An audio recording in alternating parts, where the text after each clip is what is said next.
everybody. Welcome to Relished. I'm Alli. I am a nutritionist and a yoga teacher, and I'm here to talk to you about nutrition every week. So welcome to the show. Today's topic is butter, the history, the different types, the health information on butter, and a recipe for compound butter, which is super delicious. So this is going to be a fun topic. We all love butter. It's delicious. So it's going to be a delicious conversation today. So welcome to the show. If you have any questions or comments, please put them in the chat down below. I will be checking in on it throughout the show. So I love conversation. I love to make the conversation active besides me. So if you have something to say or a question or anything, put it in the chat. Okay. So let's just jump right into the topic of butter. We love butter. Butter is delicious. And so lots of historical information about butter. I found a lot of really interesting facts. So basically, butter has been around for a long time.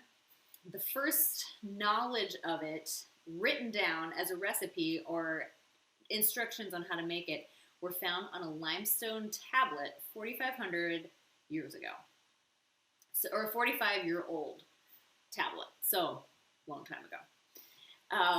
And all the research that I found was saying that it very most likely was discovered as an accident, that, you know, there are some stories about a nomad carrying a bag of milk or cream on a long journey, and it, you know, as it was on his or her shoulder, it got agitated, the milk got shaken up, and then when they opened it, there was butter, because it had, the milk solids had solidified into butter.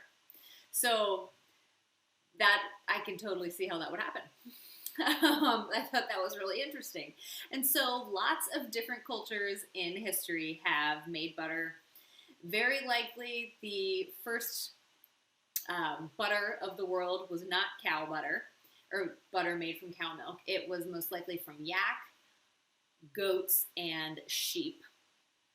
That makes sense, because those were the animals that were around, that people had.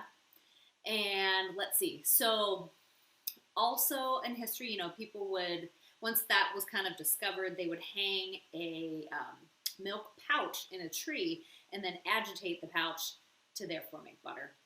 And apparently in isolated communities in North Africa and the Middle East, they still make butter this way now. And there have been so many other areas where they've discovered this. So in Ireland, they discovered a hidden bog butter where there were wooden buckets filled with butter that they had like hidden under like a mossy swamp. Most likely for times when they were low on food, they could go to get this butter and have it. And those were found back in, dating back to 400 BC. And farmers in Syria would tie a goat hide to a tree, fill it with milk, agitate it, and that would make butter. So, so yeah, all kinds of interesting history on butter. As it spread, or as it became more common around throughout Europe, they found that the northern countries were more likely to be able to conserve their butter longer because it was colder, versus the Mediterranean countries, although they say that a lot of Mediterranean countries preferred olive oil over butter anyway, so wasn't a big loss for them. Let's see. And it became a very popular addition to meals, especially, you know, all different groups of people. It was inexpensive, it was delicious, put on vegetables and meats, and it was a way to add some calories, make a meal richer and more flavorful. Although I did find that many people that were Christians in European history did not eat butter during Lent because it was something to give up, because it was something of a rich addition to a meal. So I thought that was interesting. As it spread, I see what you did there. Good one, good one. I like it. I like it. Okay, so butter originally made by agitating milk in some sort of milk container. Now it's much more mass produced. The process is called centrifugation, which is still the process of churning, but in large vats, things like that, and churning the cream or milk, turning that into butter, making larger quantities. And then, so that was kind of more modern times during World War II and the Great Depression. There was a butter shortage, and that's how the concept of margarine came about, which is made from vegetable oil. We're gonna have another whole conversation about butter and margarine later in the show. Thanks to my dad, he suggested that I talk about margarine and butter as well, and I thought, yes, that is a great idea. So we're going to talk about margarine as well. So thank you, Dad. And anyway, they made margarine during the Depression as kind of a butter alternative or a butter replacement, and they would take oil, vegetable oil, they would hydrogenate it.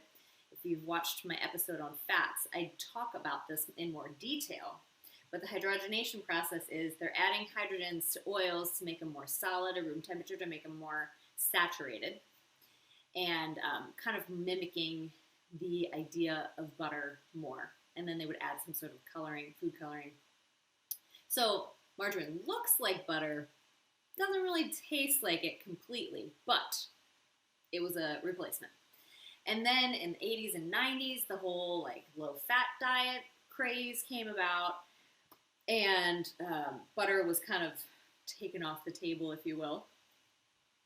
And people were eating less butter, eating more margarine because of that reason, because the whole idea of saturated fat and all of that came about. So fewer people were eating butter.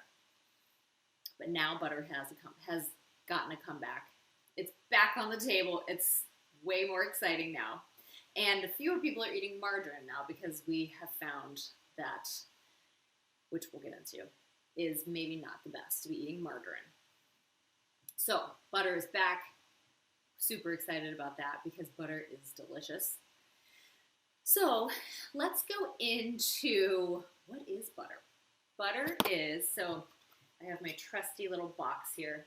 When I'm talking about butter, I'm typically talking about salted butter.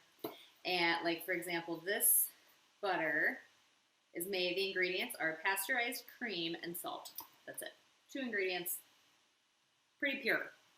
So butter consists of 80% butter fat, some milk proteins, and water. And that's it, and salt in this case. We're going to talk about the different types of butter, but right now we're talking about salted butter, but in general, this is kind of the in general concepts of butter. Solid in the refrigerator, solid at room temperature, a little bit softer at room temperature though, more spreadable. And it's made from churning. Butter is made from churning milk or cream. And the milk fats separate from the liquid, and that milk fats is what makes butter. And it's very high in saturated fat. It is about 70% saturated fat, and has a small amount of monounsaturated fat as well, and some polyunsaturated fats. Not very much, only about 2% polyunsaturated fat, but they exist. And about 11% of the saturated fats that are in butter are short-chain fatty acids, SCFAs.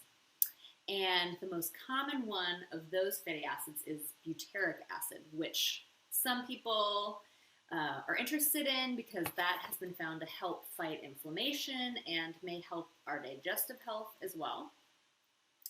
And butter does have a small amount of trans fat, but that is a naturally occurring fat. The trans fat that you find in margarine is more of a human-made version of the fat, and that's not healthy.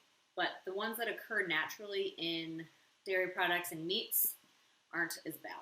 So, but for example, I'm going to read the label here because I like reading labels. We have a whole episode on nutrition labels that you can check out on my YouTube. So, one serving is 1 tablespoon, 100 calories, total fat 11 grams, saturated fat 7 grams, trans fat 0 grams. So, not much. It can be 0.5 grams or less, and that's still considered 0. So, there could be a little bit. Cholesterol 30 milligrams, sodium 90 because there's salt, 90 milligrams. No carbs, no fiber, no sugar, no protein. All the vitamins, 0. So, mostly saturated fat, 100% fat. Let's see. So, that's kind of the information, the nutrition information on fat, or on butter, especially from the label. So, butter plays, besides it being delicious on bread and vegetables and meats and things like that, butter also has a purpose in baking. Because it has some water, because of the water content, it is considered a leavening agent because it creates steam in a baked good or breads or things like that and can help raise whatever you're cooking. And also give it that flaky, delicious moisture to things like croissants and breads and muffins and things like that. So butter, besides being delicious, does have purpose in baking. Oh, hi, Kelly. Oh, yes, 100% delicious. It really is. It really is. We love butter in our house. We have a lot of butter and olive oil in our house. I like that emoji. Okay, so let's talk about the different kinds. So we talked about the salted butter. Then there's unsalted butter, which is basically the same as this, but no salt. Which unsalted butter is typically used in baked goods. Therefore, you know how much salt you're adding. You know, you can be at, it might call for like 1/8 of a teaspoon or whatever. That way, if you're using the unsalted butter, you're going to know how much salt you're putting in your recipe. And typically, the salted butter, or unsalted butter, you typically use it at room temperature in baked goods, like cookies and cakes and things like that. But there are some baked goods, like pie crust and biscuits, where you want to use it cold. So, just depends on the recipe. Next is clarified butter, also known as ghee. This is butter that has been heated or simmered, and you can see that it separates. So all the liquids and the milk fats are removed, and so therefore you just have a nice oil left. And this is great because it can then handle the heat much better. So it's great for using in frying and sautéing. A lot of Indian recipes use ghee, especially for the high heat. And it's clarified, so it's all the milk fats and everything has been removed. Interesting stuff. And then there's cultured butter, which is made from cultured cream. It's very rich and complex, and it has a lower moisture content, so it can be used for baked goods as well. And oftentimes, if somebody has lactose intolerance or an allergy to, or more of a lactose intolerance, and if you're sensitive to butter, cultured butter may be better. Kind of like when people that are lactose intolerant can eat yogurt, something like that. So it's a little easier on the digestive system. Then there's European-style butter, which is made from cream that is churned more slowly and for a longer amount of time. So the butter fat content is 82%, which is a little bit higher than regular butter, which is 80%. And because of the extra fat, it's good for cooking and baking, probably for putting on bread too. Then there's whipped butter, which is regular butter. After it's churned, they add nitrogen gas to make it whipped, so it's a little bit more spreadable and easier to handle. Then, this is a good topic, grass-fed versus grain-fed butter. is when the cows are, so we'll talk about grass-fed. The cows are actually let out in a pasture. They can eat, the grass and the greens and all the good, healthy stuff. And typically, the grass-fed butter is going to have more nutrients in it because the cows have eaten better food. They're happy. So you'll find Irish and New Zealand butters typically are going to be the grass-fed, and they have a higher content of omega-3s. They have a higher content of CLA, which is conjugated linoleic acid, which is a type of polyunsaturated fat, and it has more antioxidants. So if you have the choice, grass-fed is going to be better for you than the grain-fed. Grain-fed, they're just fed grains, much more of a controlled diet, not as many nutrients. So there we go, the difference between the two. So let's talk health information, and then we're going to make some compound butter, which I'm really excited because we'll probably use some of this for our dinner tonight. So health information, I'm going to give you some basic stuff first, then some specifics, then we're going to talk about butter and margarine, the comparison, and what butter replacers that we can use that are more natural and delicious. Okay, so health information, there's been so much controversy over butter. Some people say it's good for you. These are probably the people that eat the high-fat diets. And some people in some studies say that it could decrease our chances of obesity. It could decrease our chances of diabetes and decrease our chances of heart problems. But then other studies say it's high in saturated fat. High saturated fat diets could cause heart disease.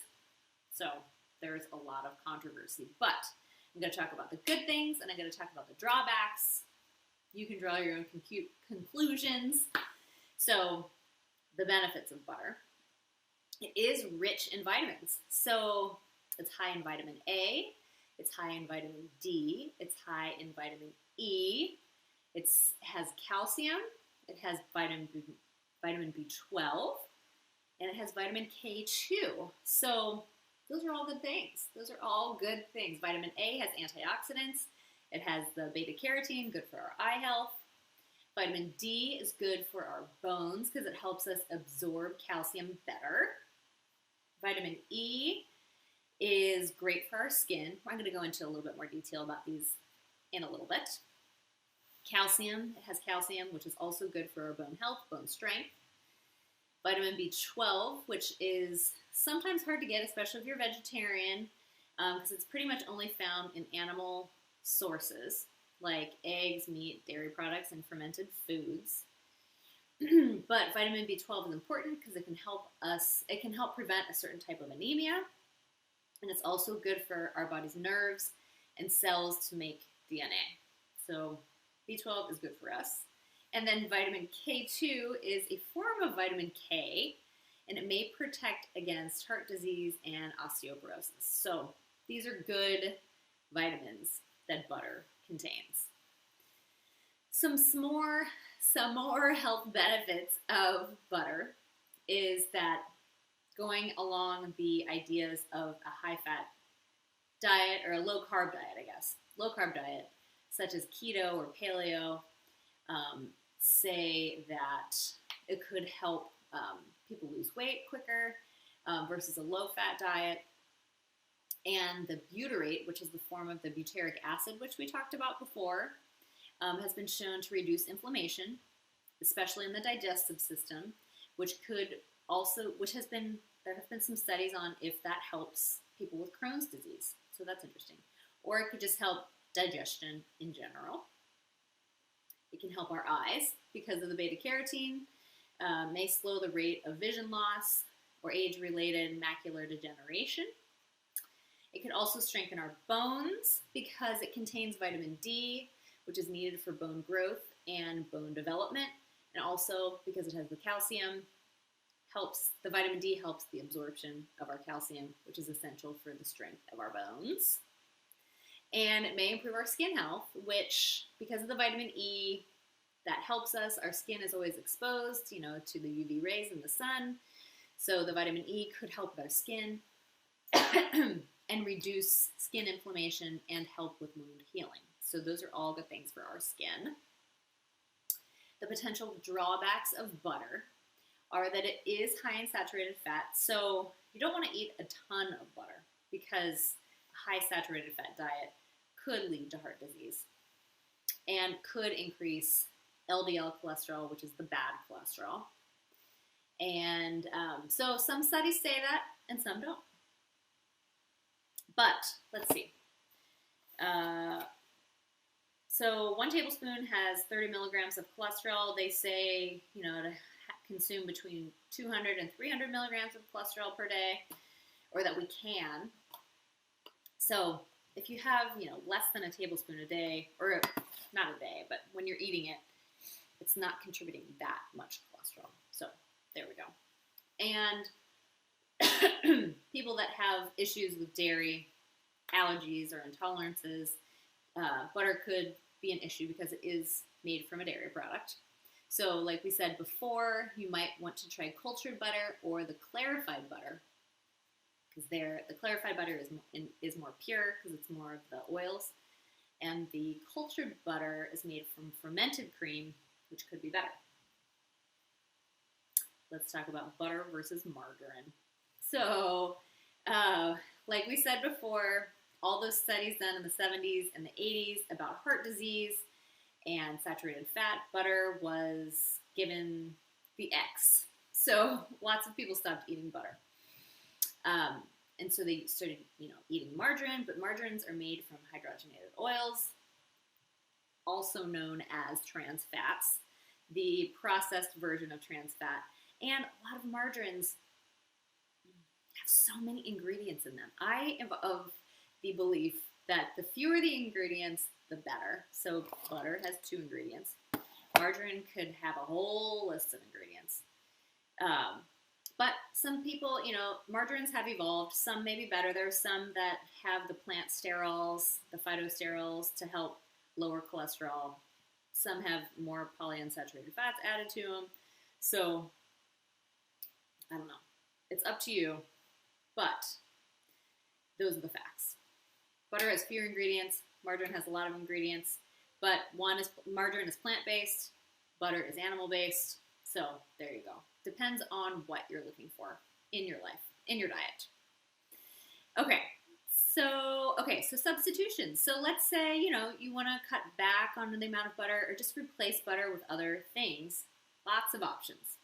So if we're talking about butter on bread, for toast, so many other options as well. If you want to mix it up, butter one day, something plant-based another day, you can do olive oil. You can do avocados, you can do hummus, you can do nut butters. So many options for a replacement of butter on your toast. For baking, also lots of options. So a lot of people use applesauce instead of butter, and that decreases the fat dramatically, adds some more sweetness, which means you could probably decrease the amount of sugar in a recipe, so that's also good.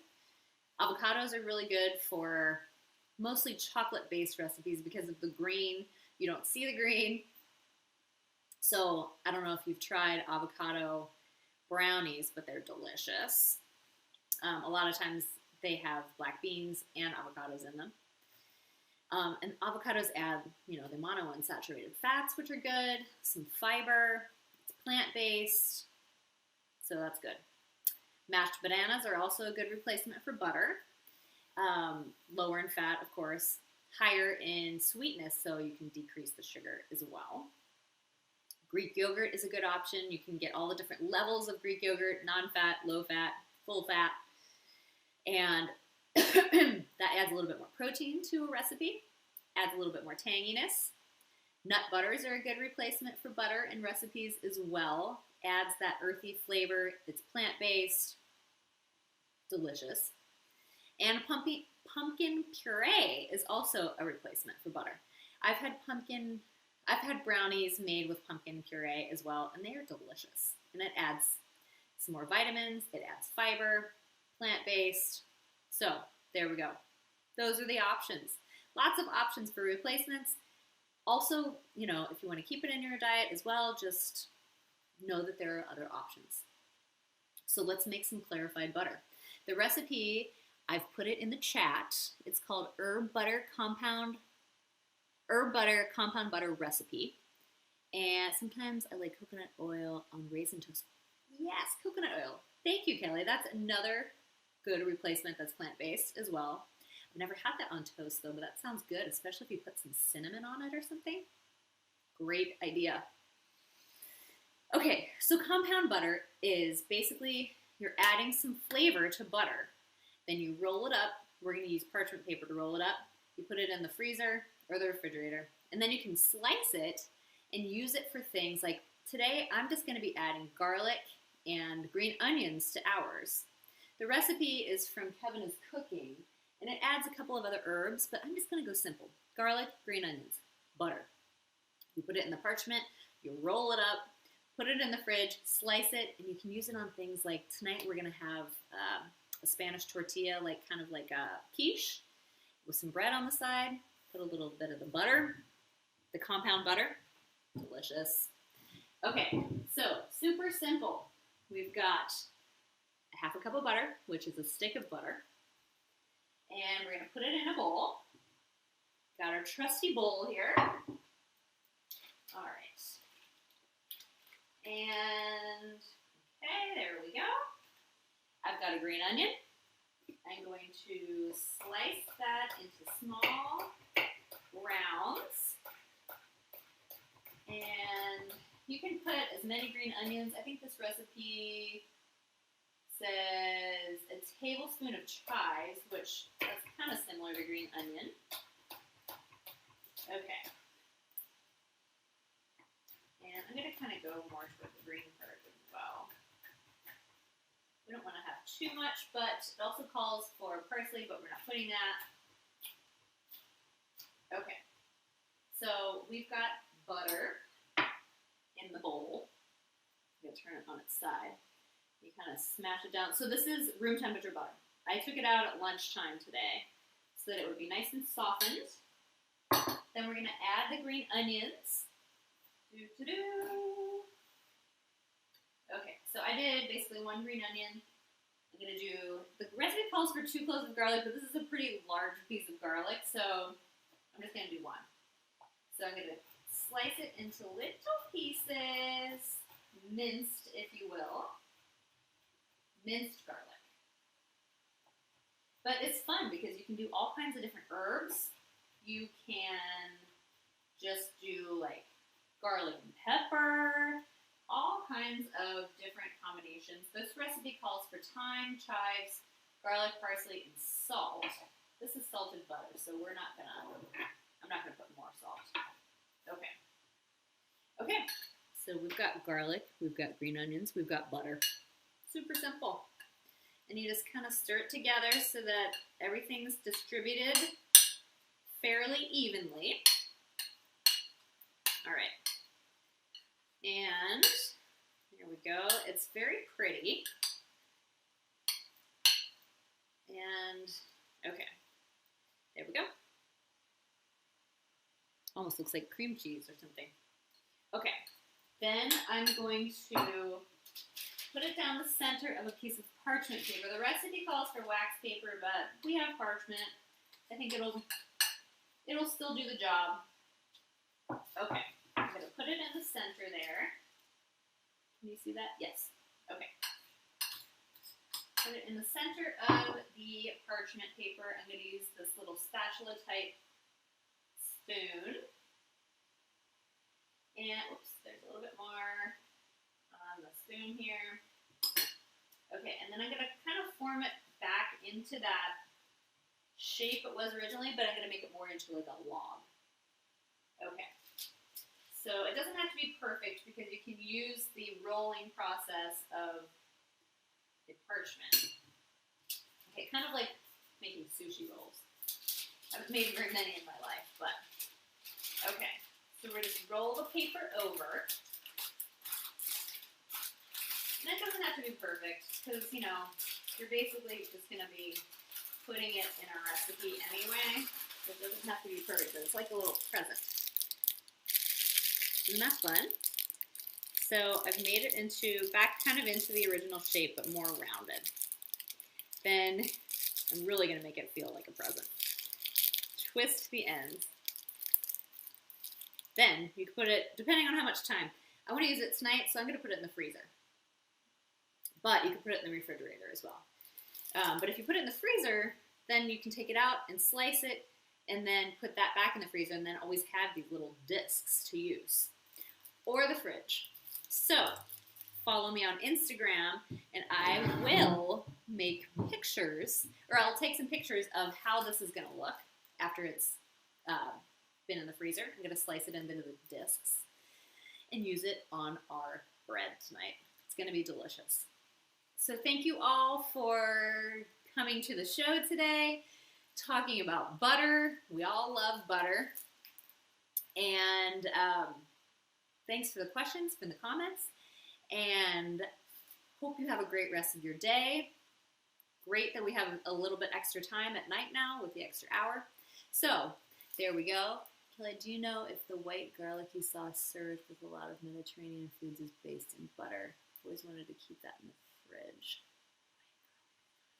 You know, I think I know what you're talking about because I used to buy that, and there's a local company that makes it. And I've looked at the ingredients, and that's just garlic. Like, it's garlic and I think lemon juice and maybe some salt. So I think that is, that is typically just garlic because it's always liquid too. So I think that's the one you're referring to. But yeah, garlic, delicious. That reminds me, I got to buy some more of that. Okay, thank you all so much for joining the show. Have a great rest of your day. I'll talk to you all soon. See you next time. Okay, bye.